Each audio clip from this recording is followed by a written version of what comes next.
નાતાલ એટલે કે ક્રિસમસની રાત્રે જ્યારે આખી દુનિયા ઉત્સવ મનાવી રહી હતી, ત્યારે અંધારાના ઓથાર નીચે કોઈ એવો ખતરનાક પ્લાન ઘડી રહ્યું હતું જેની કલ્પના પણ ધ્રુજારી લાવી દે. એક એવી રહસ્યમય ઘટના જેને ટેક્સાસ પોલીસની ઊંઘ ઉડાડી દીધી છે, જેનો સીસીટીવી ફૂટેજ જોયા બાદ લોકો સ્તબ્ધ બની ગયા છે. તમે પણ પહેલા આ સીસીટીવી જોઈ લો.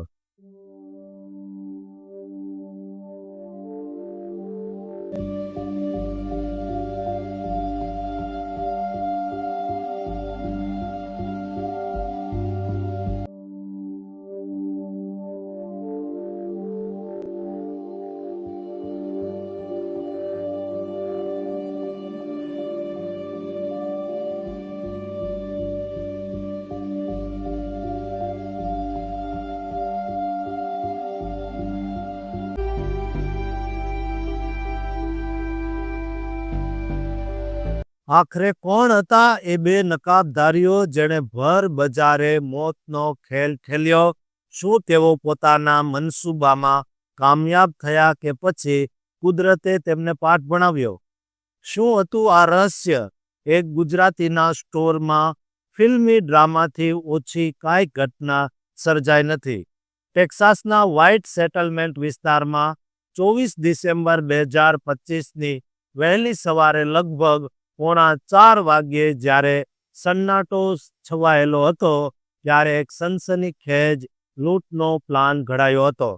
એક 7-11 સ્ટોરના માલિક માટે આ ક્રિસમસ સૌથી મોટો ઝટકો આપી ગઈ. બે નકાબધારી ચોરોએ આખા સ્ટોરને તહસ-નહસ કરી નાખ્યો.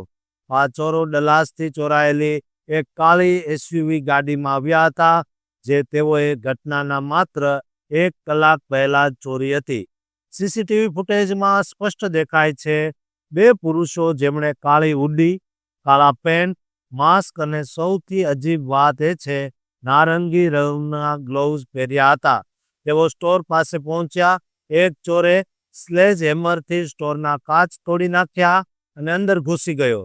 જે રીતે તેઓ કામ કરી રહ્યા હતા તે જોતા એવું લાગે છે તેઓ વ્યાવસાયિક ગુનેગારો હતા. તેઓએ એટીએમને એક મજબૂત મેટલ કેબલથી બાંધ્યું અને કેબલનો બીજો છેડો ગાડી સાથે જોડી દીધો. જેવી એસયુવી ગાડી પૂરી તાકાતથી આગળ વધી કે તરત જ એટીએમ મશીન આખા સ્ટોરના માળખાને તોડીને બહાર ઘસડાઈ આવ્યું.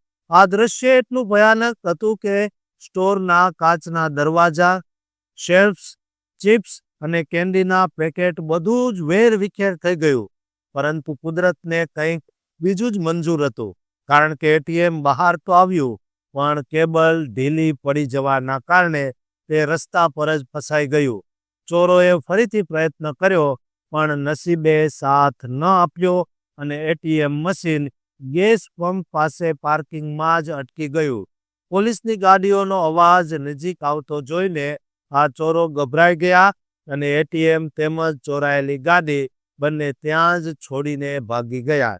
નવાઈની વાત એ છે કે એટીએમમાંથી $1 ચોરાયો નથી, કારણ કે તેનું સેફ એકદમ સુરક્ષિત મળ્યું છે.